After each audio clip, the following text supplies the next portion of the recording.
Olá, sejam bem-vindos a mais um episódio dos Segredos dos Síndicos, aquele podcast feito para você, síndico, gestor condominial. E aquele podcast que traz coisas na prática, que não é só teoria. Quando a gente traz um síndico, a gente fala da história, da experiência, o que ele acha da área. Um gestor condominial, a mesma coisa. Um fornecedor, a mesma coisa. Mas você também já sabe, afinal a gente já está na 8ª temporada, às vezes a gente traz alguém que está fora do setor, mas que é especialista no que faz. E com certeza serão dicas preciosas para você. Afinal de contas, olha só, hoje, como está a sua vida financeira? Você já sabe em que lugar você vai investir? Você já está investindo? Ou você ainda está lá na poupança?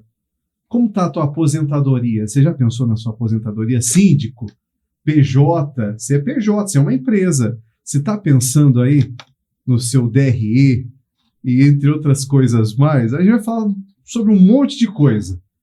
Planilha, mentalidade financeira que você tem que ter. Fica ligado que esse papo aqui hoje vai ser bom demais. E quem está aqui do outro lado? Simplesmente um consultor financeiro com muita experiência, que vale a pena você seguir. Depois ele vai falar lá o Instagram dele, siga, porque são dicas preciosas. Recebam com muito carinho César Bonatella. César, tudo bem, cara? Seja bem-vindo, obrigado pela tua presença. Tudo bem, Milvon, e contigo? Tudo jóia. Obrigado pelo convite. Que bom, que bom. Obrigado também pela presença, sei que a tua agenda é corrida, tem os seus afazeres, suas palestras, sei que a agenda está corrida. Sim. Obrigado mesmo por dispor esse tempo. Vai ser uma, produção, MBA hoje. Gostei, hein? César, antes da gente já te perguntar um monte de coisa, eu acho que é a primeira vez que eu entrevisto alguém que tem, a maioria quase são perguntas pessoais. Que eu estava olhando aqui as nossas perguntas e falei, rapaz, são perguntas minhas, tenho certeza que também da produção.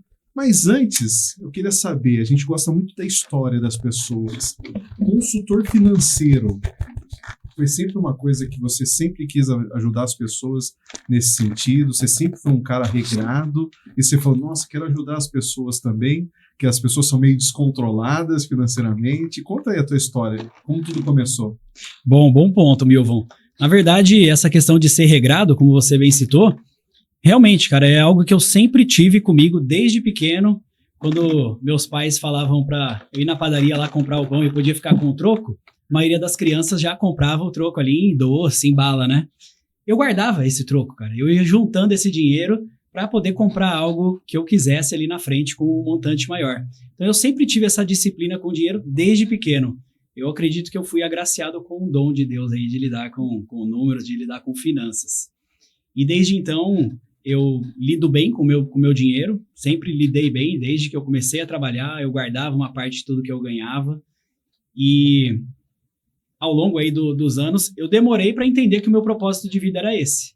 Era ajudar outras pessoas a se organizarem financeiramente melhor e mudar de fato a mentalidade, né? Para ter uma mentalidade financeira próspera. E eu consegui identificar isso quando eu já estava com os meus 27 para 28 anos, que é aí que eu entrei no mercado financeiro de fato e comecei a trabalhar especificamente com pessoa física. Eu já tinha trabalhado com finanças, como analista financeiro dentro de uma empresa, pela habilidade que eu já tinha com números, né?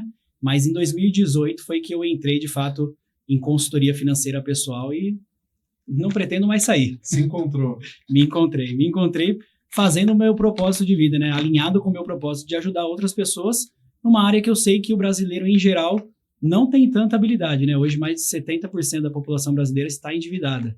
Então, eu sei que eu tenho um propósito por trás aí de poder ajudar a nação aí, né? Da maneira que eu posso. Uhum. Além da consultoria financeira, você tem a seguradora, uma empresa de seguros. Tem uma corretora de seguros também. Corretora de seguros. Isso. Em 2022, eu fui CLT por um tempo, comecei fazendo consultoria financeira ainda para algumas empresas, algumas grandes empresas aí do Brasil do mercado financeiro, mas em 2022 foi de fato onde eu saí do CLT, abri a minha corretora de seguros e dali eu comecei a voar sozinho. Ainda, obviamente, que fazendo parcerias com grandes empresas, mas ali eu pude dar tração, de fato, no meu negócio e poder ajudar o máximo de pessoas possível. Ou seja, você já tem uma solução completa. Você já faz a consultoria, você já indica o caminho, você ainda precisa de um seguro, já está ali tudo no mesmo lugar. Exato. Seguro, previdência, consórcio, plano de saúde, tudo que é produto financeiro que se encaixa dentro da consultoria, que faz sentido para aquele cliente, eu já acabo indicando e já dando uma olhada no mercado, vendo qual que é a melhor opção para poder, de fato, até concretizar isso. Legal, legal, César. Vamos lá. Antes da gente pensar em falar de investimento, qual o melhor investimento? E com certeza eu vou te perguntar isso. Se eu ganhasse $1 por cada vez que me perguntam, eu estaria milionário em dólares. Rapaz, mas assim, não adianta a gente pensar logo de cara onde investir se eu nem tenho a disciplina financeira alinhada. Então, hoje, quem está ouvindo a gente, quem está assistindo, César, como é que começo? Eu não sei nem por onde começar. Como é que eu alinho a minha vida financeira? O que eu tenho? Você falou mentalidade, é o primeiro passo? Sim. Não, o passo é esse, é outro. Fala pra gente, quais são os primeiros passos? Boa pergunta. Os primeiros passos são, de fato, a gente mudar a mentalidade sobre as finanças, como a gente lida com o dinheiro e também ter no mínimo, uma organização financeira. Eu acho que é um ponto que muitos brasileiros não têm. Se perguntar assim, quanto que você gastou com variáveis no seu mês passado? A maioria das pessoas não sabe me responder isso. Quando eu faço uma primeira reunião de consultoria financeira, que é para entender o cenário, eu instigo esse tipo de pergunta, esse tipo de pensamento, né? Cara, 95% das pessoas não sabem o quanto que elas gastaram, principalmente com os variáveis, né? Os fixos ali tá mais no nosso controle, sabe mais ou menos o que sai de gasto fixo, mas os variáveis é algo assim que, cara, na maioria das pessoas é sem controle. Então, o mínimo é ter uma organização financeira, um controle do que entra e do que sai, principalmente para quem é PJ, né? Às vezes tem uma oscilação de renda também, então saber quanto entra, que tem pessoas também que não sabem.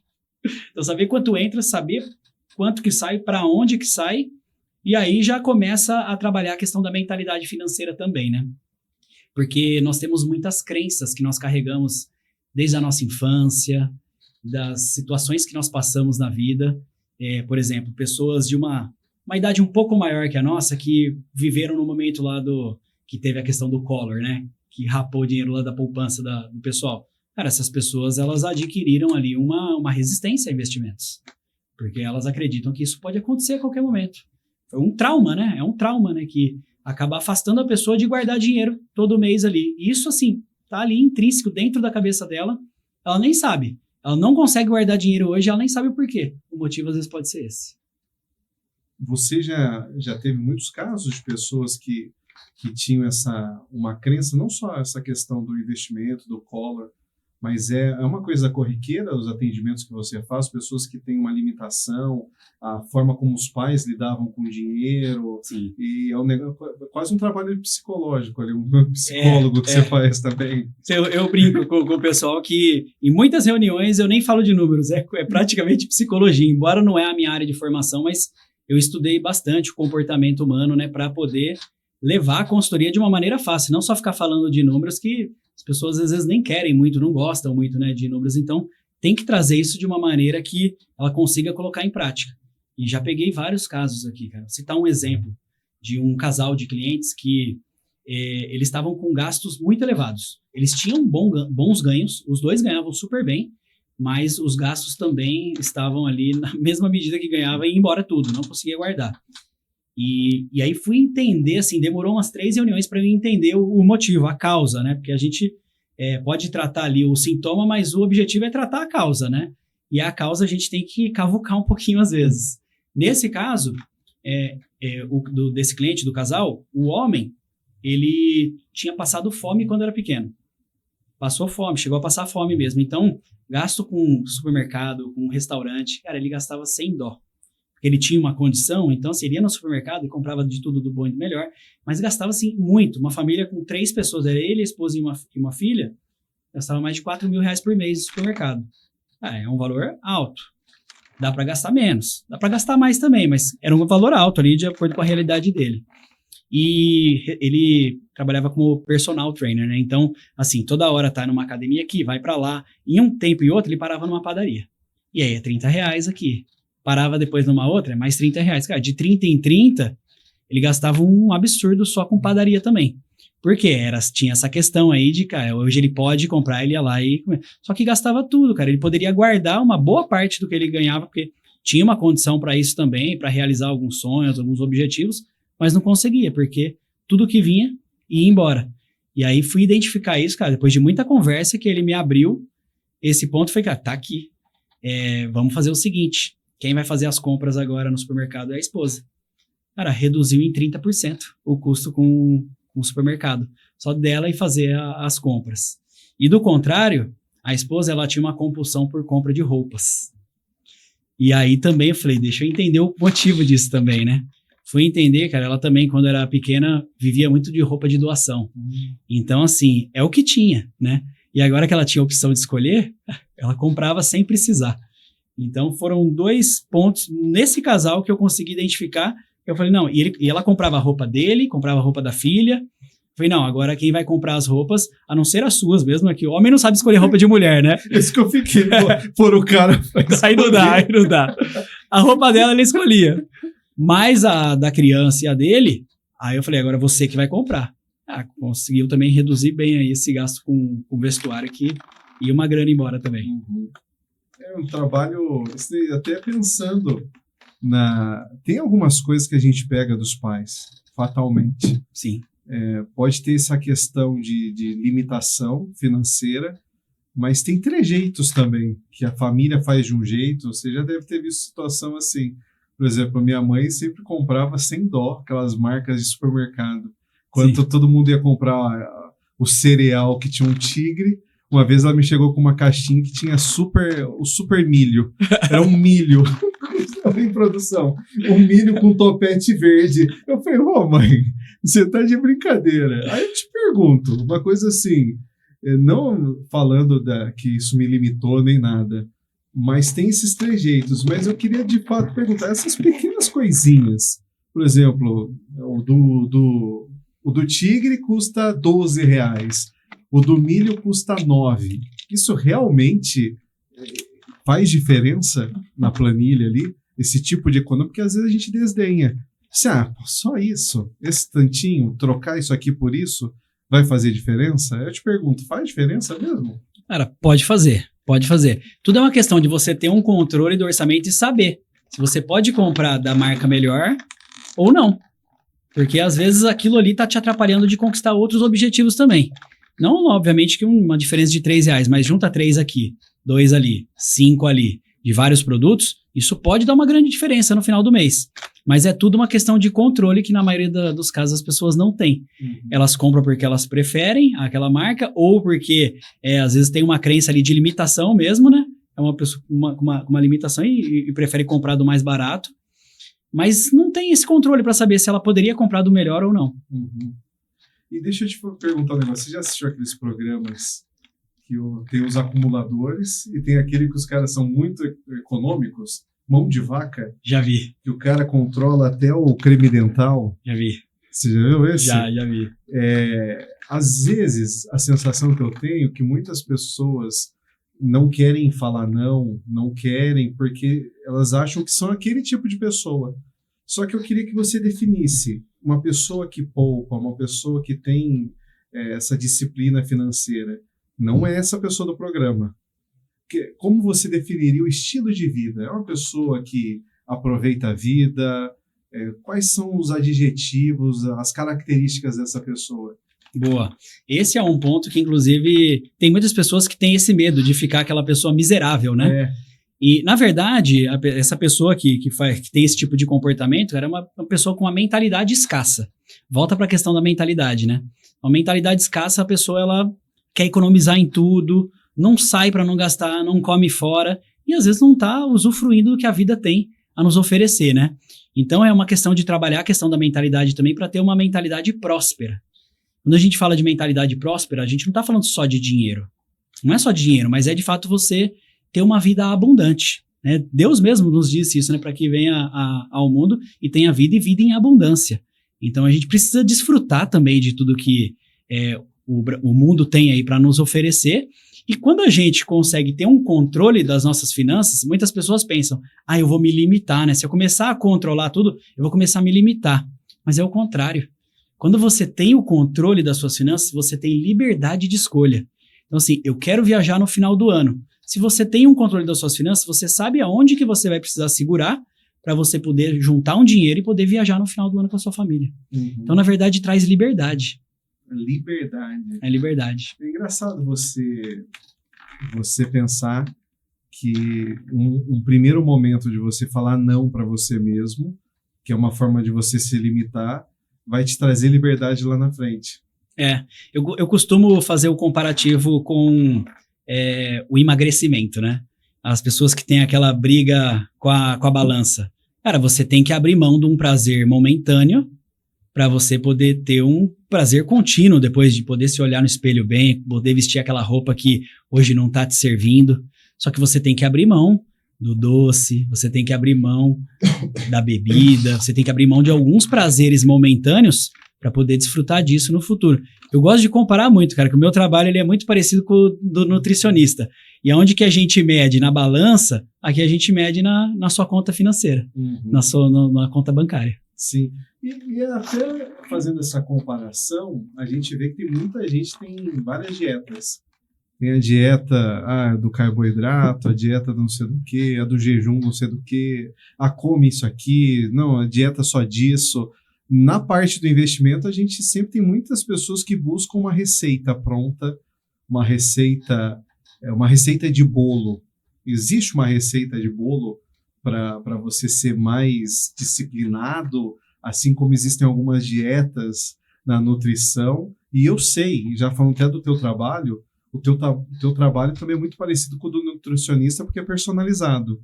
Exato. Por isso que talvez não tenha, assim, tanto uma receita pronta. Exato. É bem parecido mesmo com o nutricionista por ser personalizado.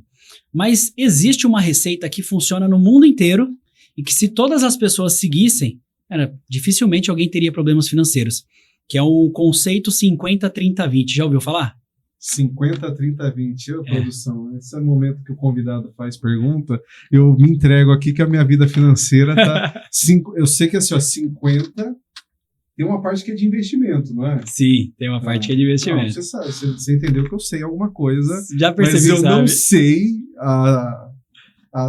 os números certinhos. Lá. Não, mas eu te explico. O 50-30-20 nada mais é do que você fazer uma divisão dos seus gastos. Pegar 50% em gastos fixos, é aquilo que vai acontecer todos os meses. Custos com a casa, internet, os streamings, a academia, é aquilo que todo mês vai acontecer.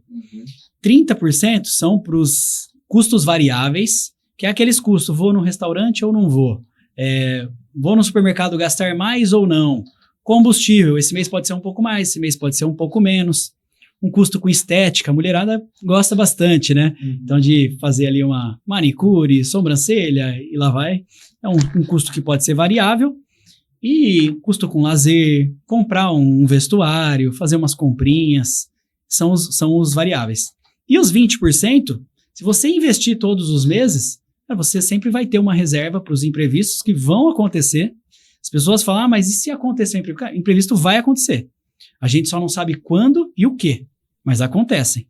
Então, ter uma reserva de emergência para esses momentos, ele te alivia e elimina você a tomar um crédito, a você precisar parcelar num cartão de crédito alguma coisa que não é necessária e às vezes enforcar o seu fluxo de caixa ali. Então, se você conseguir separar 20% todos os meses, a chance de você ter problema financeiro é muito pequena. Esse seria uma regra, mas eu sei que também você tem um método que também vai facilitar. A gente que gasta muito, eu estou até me incluindo, a gente tem uma regra que é só uma letra só, é letra M. Você deve ouvir isso muito das pessoas. Eu mereço. Eu mereço. Não tem muito isso? Sei. É um crime isso daí. É um crime. Eu mereço. Mas me fala aí, como é um método teu que te ajuda a ter esse freio, esse controle? Eu costumo dizer, inclusive, que lá no Serasa tá cheio de eu mereço. Que a pessoa não tem controle. É só falar, trabalho demais, eu mereço. E vai lá e gasta sem pensar, né? Sem ver, sem saber das consequências. Tem um método e eu gosto bastante dele. Toda vez que você for fazer uma compra, então, tá na frente da vitrine de uma loja, ou tá colocando ali os produtos dentro do carrinho na loja virtual, você parar 10 segundos e fazer 3 perguntas. É o método do filtro dos 3 P's. São 3 perguntas que você vai fazer que começam com a letra P. A primeira, eu preciso disso? Se a resposta for sim, você continua. O próximo P é eu posso comprar? Se a resposta ainda for sim, você continua. Isso aqui é uma prioridade para mim? Se alguma dessas respostas for não, para porque você está comprando por impulso. Você pode se arrepender depois, ou isso pode atrapalhar você ali de algum objetivo que você tenha maior. Então, a questão da prioridade ali, a pergunta final é justamente sim. Pô, preciso, posso, né, tenho limite no cartão para ir lá e comprar, mas é uma prioridade? Pô, será que se eu comprar isso aqui não vai me afastar do objetivo que eu tenho lá de fazer uma viagem no final do ano com a família? Então, é esse tipo de mentalidade, a gente volta para a questão da mentalidade, né? Mas que ajuda muito, cara. Eu vejo algumas pessoas que já participaram de palestras minhas, ou clientes meus, que eu sempre compartilho esse método dos 3 P's, do filtro dos 3 P's. As pessoas me veem na rua, às vezes, e falam assim, pô, eu sempre lembro dos 3 P's que você falou. Você me ajudou demais com isso. Fala, que bom, né? Tô conseguindo fazer o meu papel aí de levar de uma maneira simples e que grave na memória para as pessoas poderem se segurar um pouco com a questão da compra impulsiva, né? Eu costumo brincar no final que assim, se não passou no filtro dos 3 P's, não passa no cartão de crédito. Eu acho que deve ter gente que até fica brava com você, porque toda vez que vai usar, aparece um César aqui no ombro, falando, ó, PPPP. A gente cria outro, na verdade. É verdade. Se eu falo assim, ó, QCM. Quero, consigo, mereço, mas o PPP é melhor. Pô, como é que é? Ó, preciso, posso, e se é prioridade. E prioridade. É os 3 P's. A produção falou parcela, ela achou que era um P também. Né? Falando nisso, preciso, posso, não vai me prejudicar, e é prioridade. Vamos exemplo, prioridade. Material escolar, que acabou de acontecer aí. Material escolar. Qual método que eu escolho, que pensamento que eu tenho para saber qual o momento ideal para parcelar ou pagar à vista? Eu falei material escolar, mas qualquer outra coisa. Qualquer outra coisa. Que passou no PPP. Perfeito. Bom ponto esse aqui. As pessoas costumam ter essa dificuldade em saber quando parcelar, quando comprar à vista, né? O que eu costumo dizer? Por exemplo, material escolar é para durar o ano inteiro. Então, se der para parcelar em 12, parcela em 12, porque vai durar o ano inteiro. Agora, se você tem, por exemplo, supermercado, todo mês você tem que ir no supermercado, né? Então não adianta você ir lá e parcelar o supermercado em 2, 3 vezes, porque no mês que vem você vai de novo e vai acabar acumulando várias. Vou citar um exemplo até de casa. Lá em casa, eu e minha esposa, a gente divide as contas, né? Eu pago algumas contas, ela paga outras, nós dois trabalhamos, e assim segue a vida. Em um determinado momento, ela tinha as contas do nosso cachorro ali, ela era parte dela pagar essas contas. E o nosso cachorro, ele tem um probleminha de pele. Então ele toma um remédio, que não é barato, todos os meses. E a ração dele também é uma ração específica que é hipoalergênica, pela alergia que ele tem de pele. Só que a ração dura 2 meses. O que ela fazia? Todo mês ela ia lá nas lojas, né, de pet e parcelava em 3, 4 vezes, que era o máximo que as lojas parcelavam. Tanto o remédio quanto a ração. Só que o mês seguinte ela tinha que ir lá e comprar o remédio de novo. Daqui 2 meses ela tinha que ir lá e comprar a ração de novo. Chegou uma hora que ela chegou para mim e falou assim, olha, em casa, hein, com um consultor financeiro em casa, ela chegou para mim e falou assim, minha fatura saiu do controle. Aí eu falei, deixa eu ver o que tá acontecendo. Aí eu peguei lá, pet shop, outro pet shop X, pet shop Y, uma em 3 parcelas, outra em 2, e a outra faltava uma. Um monte de parcela. Eu falei, mas o que tá acontecendo aqui? Ela me explicou. Eu falei, olha, isso aqui é um erro clássico que eu ajudo os meus clientes e você tava fazendo aqui sem eu saber, né? Porque até então eu não sabia. Aí eu falei, não, o remédio, se a gente compra todo mês, você só pode pagar ele em uma vez, porque o mês seguinte vai ter que comprar de novo. E a ração, que dura 2 meses, aí sim, você pode parcelar em 2 vezes, porque daqui 2 meses você vai ter que comprar de novo. E aí a gente leva dessa maneira aqui, eu explico para os clientes isso, que tudo que ele for comprar, ele pensar dessa maneira. Então, vou comprar um tênis hoje. Só que eu compro bastante tênis, por exemplo. Então, daqui 3 meses eu vou comprar outro. Então, não parcela em 10, porque vai acumular com o outro. Parcela em 3. Quando acaba um, você já vai lá e compra o outro. E por aí vai. Acho que essa é uma maneira de você entender se faz sentido parcelar ou não. E se for para pagar à vista, aí só se tiver desconto. Se não, passa no crédito. Né? Quem tem um controle com o cartão de crédito, eu digo isso, porque pelo menos dá para pontuar, dá para ter algumas outras vantagens ali. É isso que eu ia falar. Tem muita gente que abdica de usar débito e usa o crédito para tudo porque pensa em milhas. É uma boa estratégia quando se tem o controle. Sim. Fora isso, Exato. É melhor pagar tudo na hora. Exato. Esse é o ponto. Eu sou um desses, tá? Eu passo um chiclete no cartão de crédito. Eu passo tudo no cartão de crédito. Eu não fico com dinheiro na conta durante o mês. O dinheiro meu tá investido. Chega na hora de pagar a fatura, eu saco o que eu preciso e pago. Cara, simples assim. Uso tudo no cartão de crédito e usufruo disso. O ano passado eu fiz 2 viagens, uma para o Chile, uma para Gramado com a minha esposa, que não paguei passagem aérea. Foram tudo através das milhas. E já esse ano já tem algumas viagens que eu vou fazer também através de milhas, sem custo nenhum com a passagem. Eu gasto lá na viagem, mas com a passagem aérea eu consigo fazer isso tudo com milhas. Mas eu não indico isso para todas as pessoas.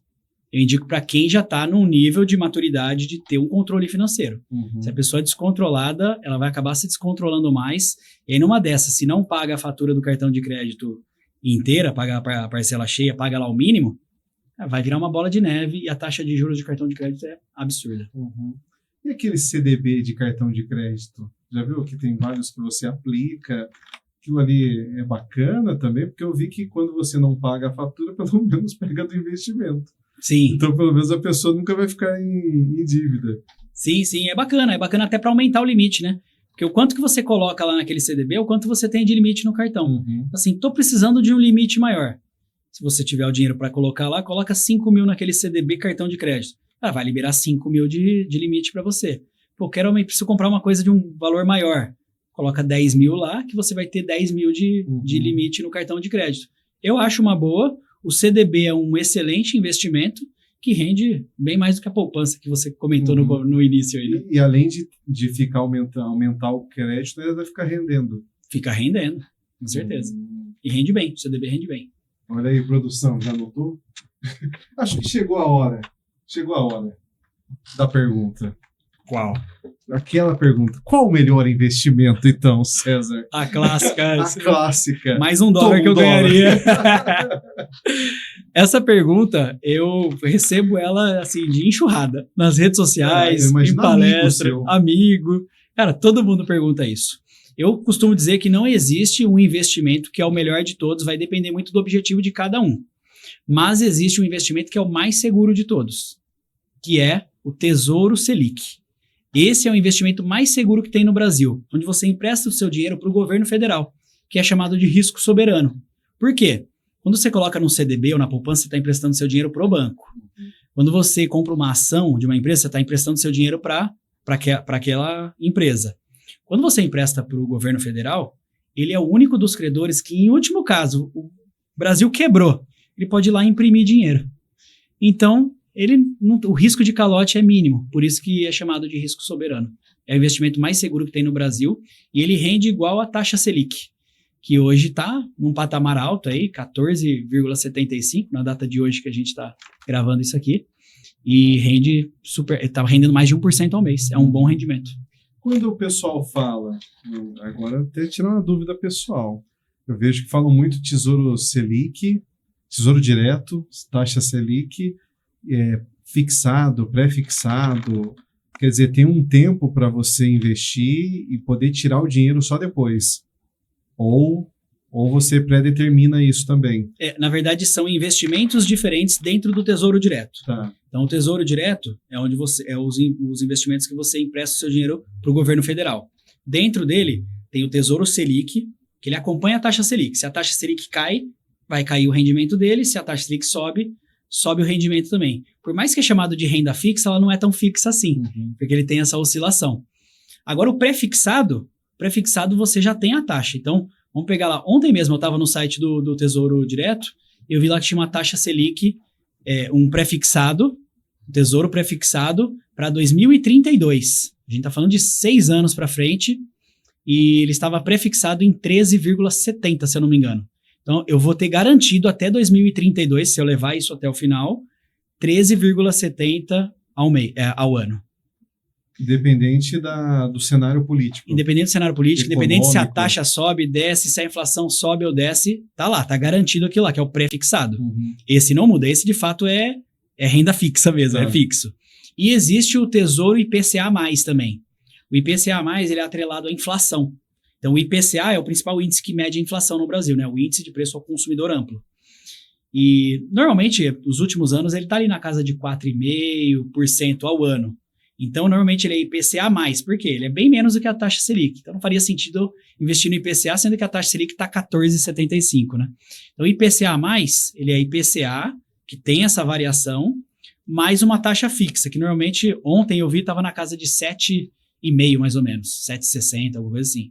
Então, eu tenho, se fosse o ano passado, que a taxa ficou, o IPCA foi 4,5, 4,5 mais 7,5. Eu estou falando aí de uma porcentagem de 12% final aí. Eu tive 12% de rendimento nesse investimento. Esse já oscila mais, por conta dessa questão da inflação, que todo mês é medido, né? Então, esse tem uma oscilação maior. O que eu digo que é o mais garantido e o mais seguro é o Tesouro Selic. E deixa eu te perguntar, existem alguns métodos também de investimento? Por exemplo, poupança é investimento? Alguém dá para ainda considerar que poupança é um investimento? É um investimento, não deixa de ser. É o pior que tem, mas é um investimento. Qual a taxa da poupança, o lucro da poupança, assim, comparado com o mais básico do investimento, assim? Vamos comparar com o mais seguro, né, que é a taxa Selic. Então, dali ele é o benchmark. Dali para baixo não é bom, porque o mais seguro rende aquilo. Dali para cima pode ser uma opção, mas se eu quiser assumir um risco um pouquinho maior.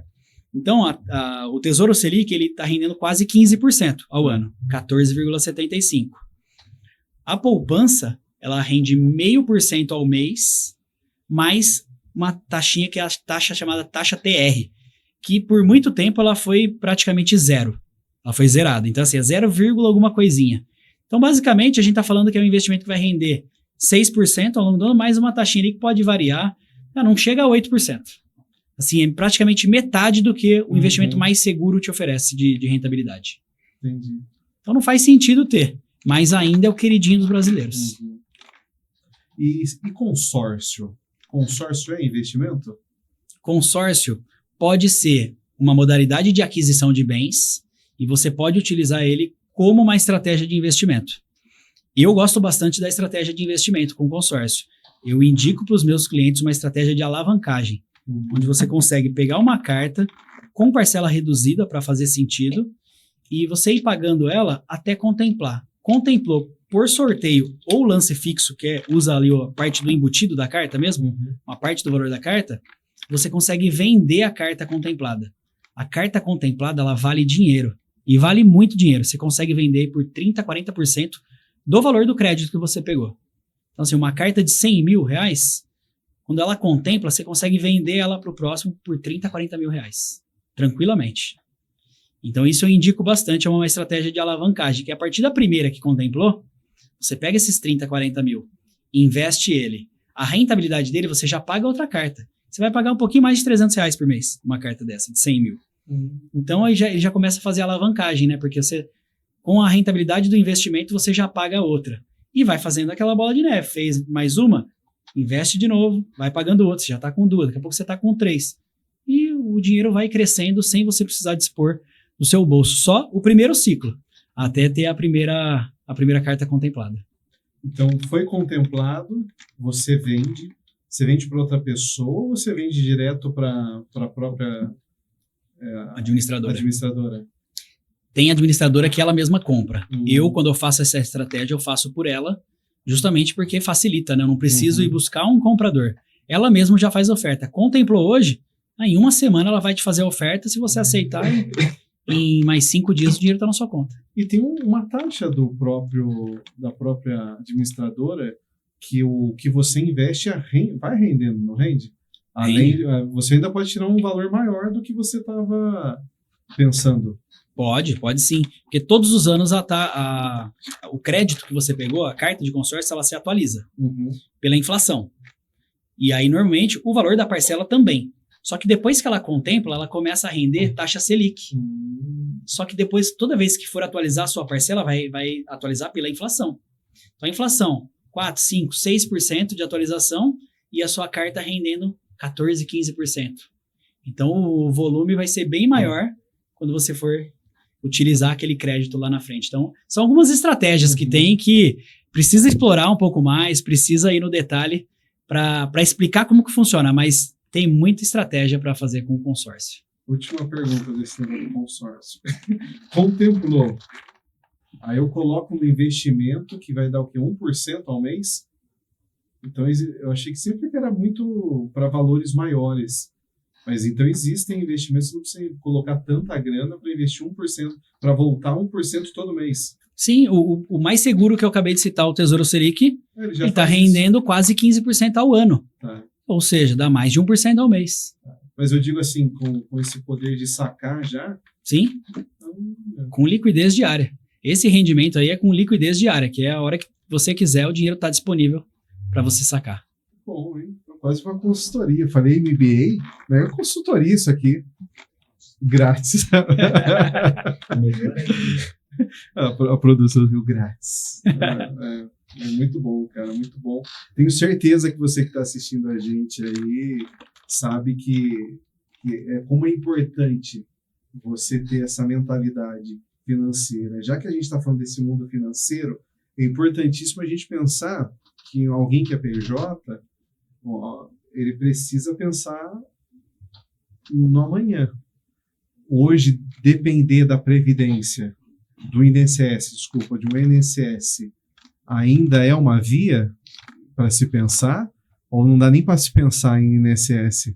Olha, sabe como que eu costumo chamar essa sigla INSS? Sabe qual que é a tradução dela? Não. Isso nunca será suficiente. Então, acho que já responde a sua pergunta, né, cara? Não dá para contar com o INSS. De fato, ele foi feito há muitos anos atrás, quando a dinâmica da população era outra.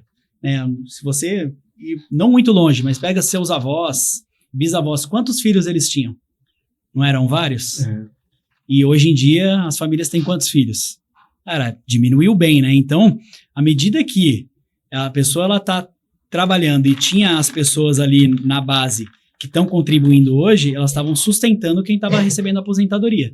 Então, tinha bastante gente trabalhando, porque tinham muitos filhos, e a pessoa recebia, e por um tempo menor também, porque a expectativa de vida era bem menor, né? Os nossos bisavós aí, cara, a expectativa de vida era 65 anos, 70 anos já estava vivendo bem. Hoje em dia você vê aí idosos com 80, 85, 90 anos, né? Então, assim, a expectativa de vida aumentou, muito por conta do avanço da medicina, e a taxa de natalidade tem diminuído. Então, essa conta não fecha. E além dessa questão da, entre aspas, pejotização, né? Tem muitas pessoas trabalhando como PJ. E aí acaba que não contribuindo com o mesmo valor que ela tem de renda, ou às vezes só contribui com o mínimo. E eu sou a favor de contribuir o mínimo, inclusive, para quem é PJ. Eu também, né, sou PJ, eu contribuo com o INSS, porque o meu contador falou, contribui ali para não ter nenhum tipo de problema, contribuo com o mínimo, para um salário mínimo. Estou contando com isso para minha aposentadoria? Não. Se vier, é um bônus. Mas eu tenho certeza que vão precisar acontecer algumas reformas da Previdência ao longo dos próximos 10, 15, 20 anos, e não vai ser mais essa idade de 65 anos, vai ter que fazer essa alteração aí para a conta fechar. Então, o que eu indico para quem é PJ? Fazer a sua própria aposentadoria. E aí, como que a gente faz essa própria aposentadoria? O mais tradicional é uma previdência privada, que aí dá para se fazer nos bancos ou dá para se fazer nas seguradoras.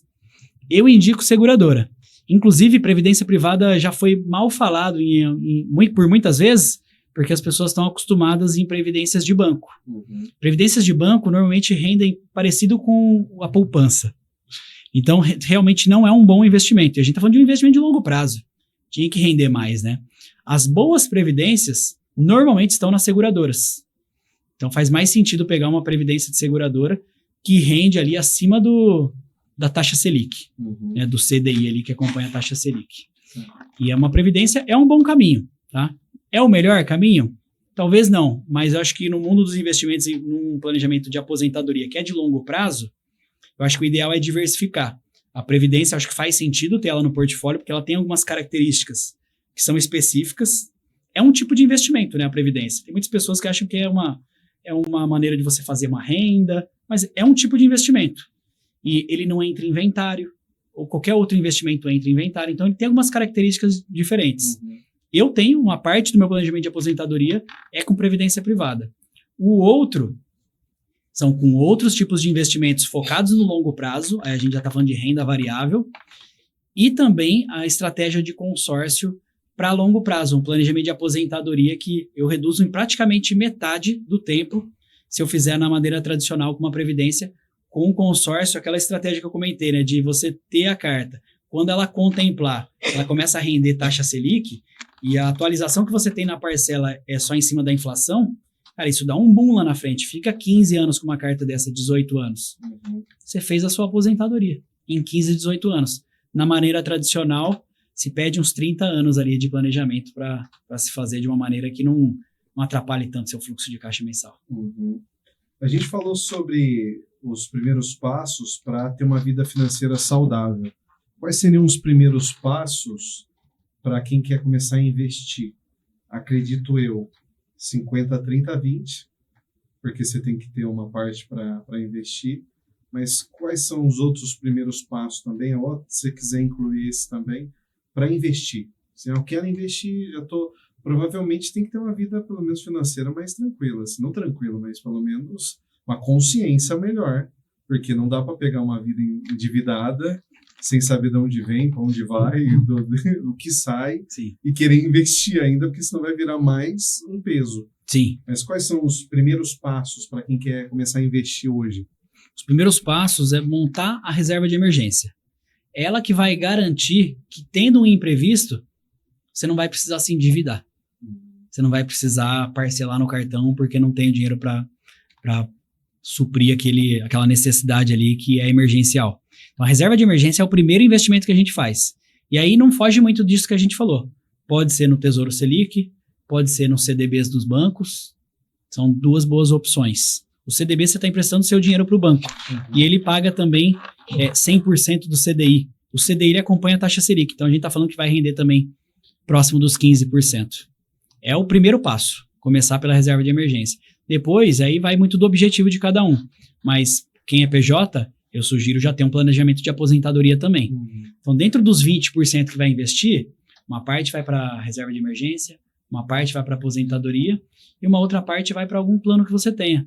É fazer uma viagem, é trocar de carro daqui 2 anos, é comprar um imóvel, vai para outros objetivos. Aí. Reserva de emergência, quantos por cento da minha renda para ser uma boa reserva de emergência? Na verdade, como que a gente mede a reserva de emergência? Pelo seu padrão de vida. É que na maioria dos brasileiros o padrão de vida é a renda, né? Então é mais fácil falar quantos... Eu já entreguei aqui. Quantos meses da renda, né? Mas vamos supor já ouvi que... assim, 6 meses. É um bom caminho. É um bom caminho. Tá. Vai depender muito da sua dinâmica profissional. Hoje mesmo eu estava fazendo uma reunião de manhã com uma cliente que ela é CLT, tem um emprego super seguro. Eu perguntei isso para ela, você sente segurança no seu emprego? Ela falou, sinto. Então tá, para a reserva para você vai ser entre 3 e 6 meses.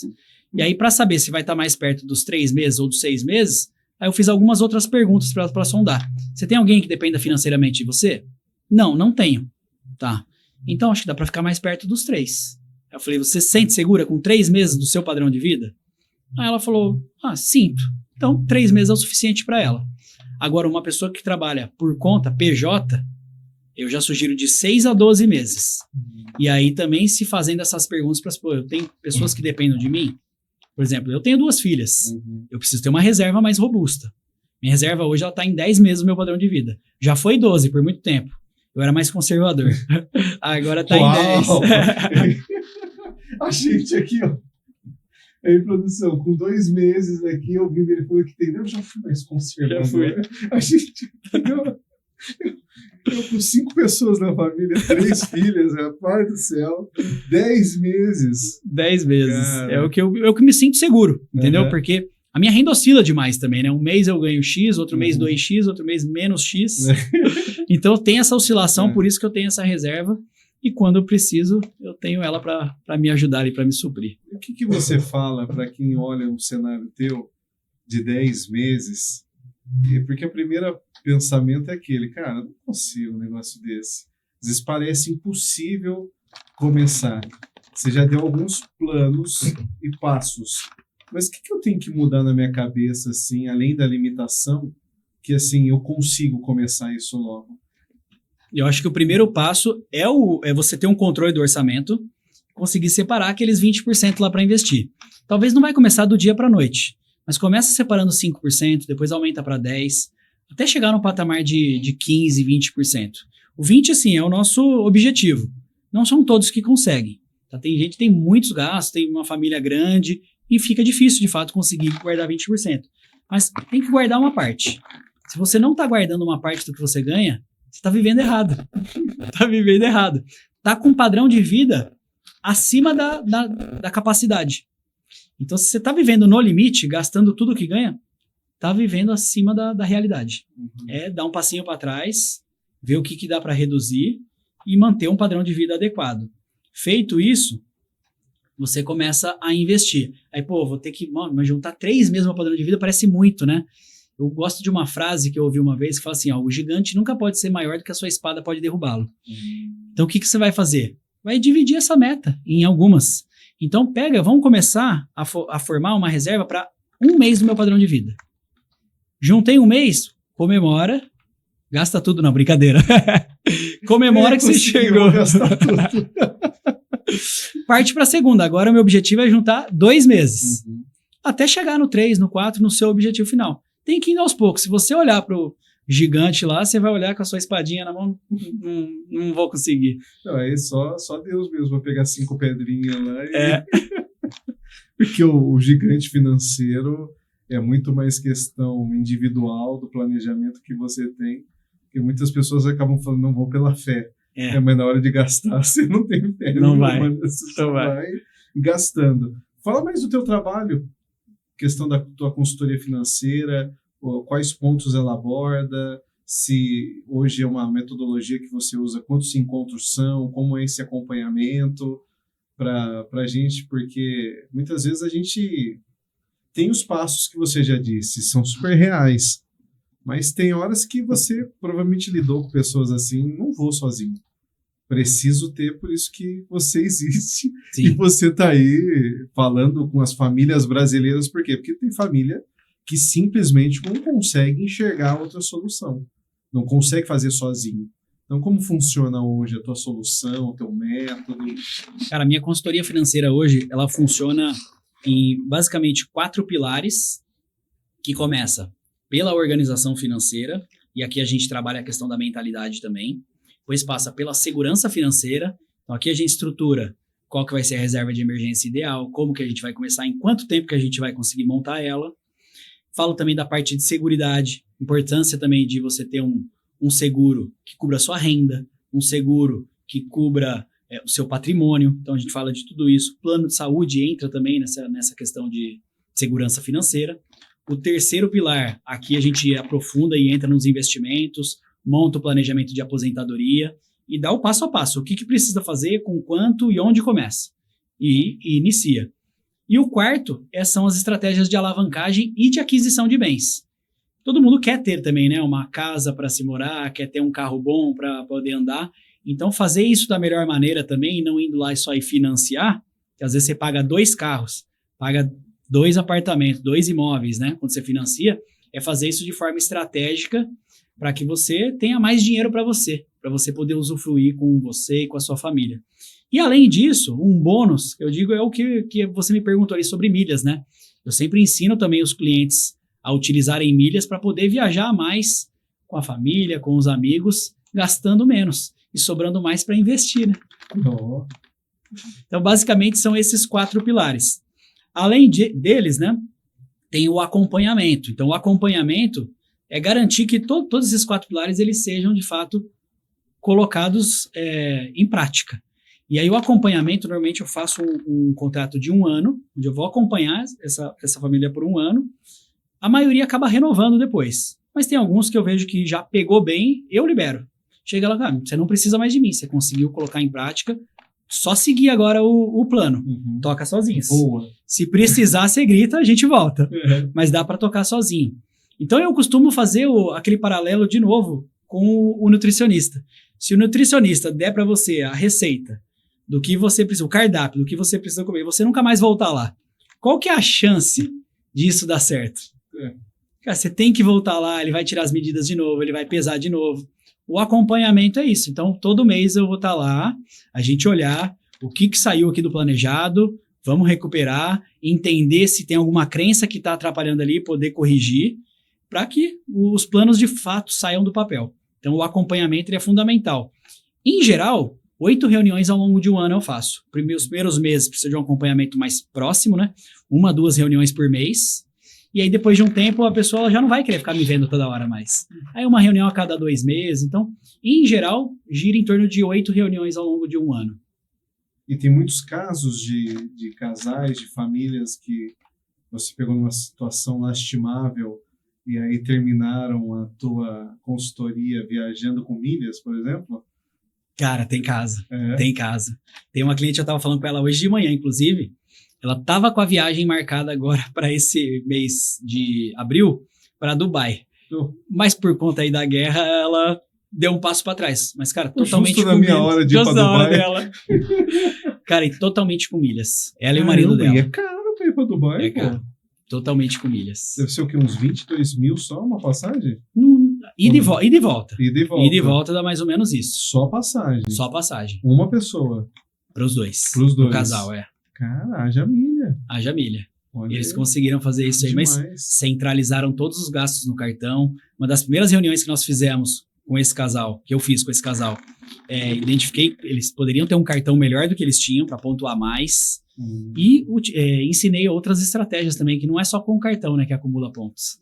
Tem outras estratégias também. Que você só vai falar para quem fechar a sua consultoria. Não, dá para explicar. Como, por exemplo, eu tô esperando chegar, acredito que amanhã chegue um celular novo que eu comprei. Tá. Na compra desse celular, eu acumulei 78 mil milhas na Azul. Caramba, você comprou direto pelo site. Eu comprei com um link parceiro da Azul e ele já me dá essas milhas. Tava uma promoção, era Semana do Consumidor, eu aproveitei a promoção para trocar de celular. Era a cada R$1 gasto 16 pontos. Aí você parcelou no cartão. Cara, não parcelei esse porque tinha 10% de desconto à vista. Tá, aí é o acabei. Nesse caso fez sentido eu porque você pagar à vista. Porque se você pagasse com o seu cartão, você ia juntar mais milhas? Ia juntar mais. Você consegue dobrar a quantidade. Dobrar não, né? Mas você consegue acumular também com o cartão. Mas esse acúmulo que eu fiz, assim, o cartão não chegaria nem em 10% disso. É saber comprar do jeito certo, ligado, da maneira certa. Nas promoções. Também, isso. E compra de milha? Compra de milhas normalmente não vale muito a pena. É só, por exemplo, para completar uma passagem, tá faltando tantas milhas. Você vai lá e compra. Tá. Mas em geral não vale a pena. Aquelas promoções de 60% mais barato. Quando tá com 60% de que aí que tá no preço ok. Tá. Mas o preço normal dela normalmente é muito fora. Entendi. Cara. É constrangido aqui, produção. Fiz tanta pergunta pessoal. Consultoria. Consultoria. Cara, muito bom ver a tua experiência, a tua história, a tua jornada. Dá para ver no teu olho que você faz com paixão. Sim. Porque dá para ver que você fala dos casos, do jeito que você muda a vida das pessoas. Isso é muito bom. Isso nos leva para a última pergunta daqui. Sei que você não é síndico. Não. Nunca foi síndico. Não. Você é sortudo, viu? Nossa, tem uma coisa, quando tem síndico aí do outro lado, eu falo, e aí, você tinha o sonho de ser síndico? Então, até hoje, já foram mais de 80 convidados? Mais de 80 convidados, todos falaram não. Ninguém queria ser síndico. A vida levou para a sindicatura. Então eu sei que você não é síndico, você tem sorte. Mas eu sei que você tem um segredo. Um segredo de conduta, de de estilo de vida, de pensamento, até porque você ensina outras pessoas. Sim. Pensando em quem está nos assistindo, qual o segredo do César que vale a pena todo mundo saber aqui? Cara, pergunta profunda, hein? Mas o segredo é principalmente ser temente a Deus. Eu sei que quem guia os meus passos é Ele, e eu sou eternamente grato pelo dom que Ele me deu e por eu ter descoberto que o meu propósito era levar isso adiante. Então, o restante, eu sei que Ele faz. Eu cuido das coisas de Deus, eu sei que Ele cuida das minhas, Ele coloca as pessoas certas no meu caminho, e eu sei que não é à toa que eu tô aqui hoje também conversando com você e com a sua audiência. Eu sei que isso aqui pode impactar outras vidas também, e o meu propósito de vida está sendo entregue quando a mensagem chega, através da comunicação, através de um podcast, através de uma palestra e através da minha consultoria. Sensacional, César. Isso aí, continue assim. Olha para essa câmera, meu amigo, porque tem muita gente interessada. Gente que quer milhas, né, produção? Olha, produção, milhas. Pessoas que querem pensar na aposentadoria, síndicos, que aí são PJs, que existem os síndicos profissionais, Sim. e entre outras realidades. Fala teu Instagram, se tem um telefone, se tem e-mail, o contato que você quiser passar, fique à vontade. Perfeito. Agradeço aí demais a oportunidade de estar aqui conversando com vocês, e quem quiser saber mais, acompanhar meus conteúdos nas redes sociais, o meu Instagram é @CesarBonachella, e também tem meu site que é cesarbonachella.com.br. Ali tem um descritivo de tudo que eu faço, de como que funciona a minha consultoria, e tem meus contatos ali também. Fiquem à vontade, vocês vão cair diretamente no meu WhatsApp se mandarem uma mensagem. Eu estou à disposição para poder te atender e levar o meu propósito de vida e te ajudar na questão financeira. Bonachella. Então, Bonachella. o Chella, pessoal, é Bonachella. Bonachella. Bonachella. Bonachella. Eu não quis falar isso, pra você não ficar bravo comigo. Não, mas facilita, né, para escrever. Família italiana, eu venho aqui e meto um Bonachella, você vai ficar bravo comigo. Mas é Bonachella. Bonachella. Boa, isso Cara, aí. muito obrigado pela tua generosidade em compartilhar teu conhecimento, do teu propósito de vida profissional aqui com a gente, que eu tenho certeza que mesmo quem ainda não fechou com você, só eu e a produção aqui, a gente já sai diferente. Sim. E ainda nem chegou para a galera que vai escutar, vai assistir isso aqui, porque foi realmente uma aula. Parabéns por cumprir teu propósito, e espero que você venha mais vezes aí recebendo de novo o nosso convite. Muito obrigado. Eu que agradeço aí a oportunidade de estar aqui falando sobre algo que eu gosto, de fato. Hoje eu trabalho com o que eu gosto, e por isso que eu sei que o trabalho ele vai passar adiante, porque o propósito está sendo entregue. Perfeito. Valeu. Ótimo. Imagina, obrigado você também que nos assistiu. Eu falei, pessoal, 8ª temporada tá um tesouro. Muitas entrevistas legais, muitas dicas legais que você vai poder aplicar na sua vida. Fica ligado, que só está começando. Até o próximo episódio. Tchau, tchau. 1 hora certinho.